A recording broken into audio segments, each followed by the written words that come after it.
Gas cylinder పైన 50 రూపాయలు, అలాగే పెట్రోల్ డీజిల్ పైన 2 రూపాయల ఎక్సైజ్ సుంకాన్ని విధించడం జరిగింది. గ్యాస్ పై పెంచినటువంటి ధర ఈ రోజు నుంచి అమల్లోకి వస్తా ఉంది.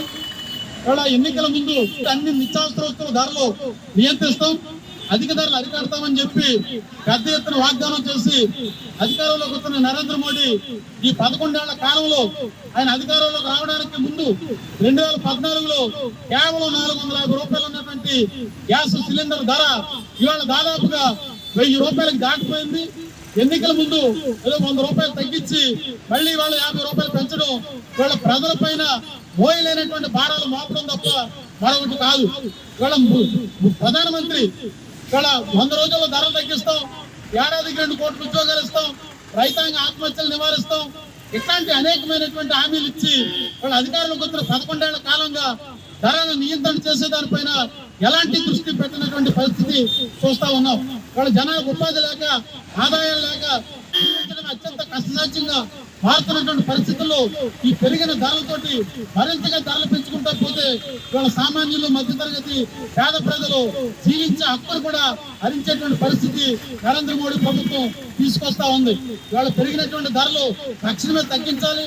అలాగే వాళ్ళ ఎక్సైజ్ సుంకం పేరుతో అలాగే డీజిల్, పెట్రోల్ పైన ధరలు పెంచి వెంటనే అమల్లోకి రావట్లేదని చెప్పారు. కానీ ఆనాడు మీరు ఎన్నికల్లో అధికారంలోకి రావడానికి ముందు కేవలం లీటరు పెట్రోల్ ధర 65 రూపాయలు, అధికారంలోకి వస్తే 30 రూపాయలకే పెట్రోల్ ఇంకా తగ్గించి డీజిల్ ఇస్తామని చెప్పారు. ఇవాళ 100 రూపాయలు దాటిపోయి 120 రూపాయలకి ఇవాళ పెట్రోల్ లీటర్ ధర చేరుకోవడం జరిగింది. ఇవాళ పెరిగినటువంటి అన్ని నిత్యావసర వస్తువుల ధరలు తగ్గించాలి.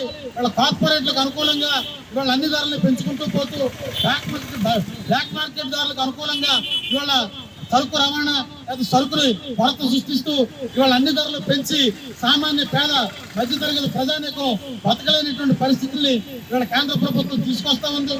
దానిలో భాగంగానే ఈ పెంచినటువంటి గ్యాస్ ధరలు, అలాగే రేపటి నుంచి అమల్లోకి రానున్నటువంటి పెట్రోల్, డీజిల్ ధరల్ని తక్షణమే ఉపసంహరించుకోవాలని కోరుతా ఉన్నాం. లేకపోతే మరిన్ని పోరాటాలు ఈ ప్రభుత్వానికి వ్యతిరేకంగా మరింత ఉధృతమైనటువంటి పోరాటాలు నిర్వహిస్తాం. ప్రజలను చైతన్యవంతులు చేసి ఈ ప్రభుత్వాన్ని గద్దెదించే దానికోసం కమ్యూనిస్టులు ఇవాళ తీవ్రమైనటువంటి పోరాటాలకి సమాయత్తమవుతామని ఈ ప్రభుత్వాన్ని హెచ్చరిస్తా ఉన్నాం.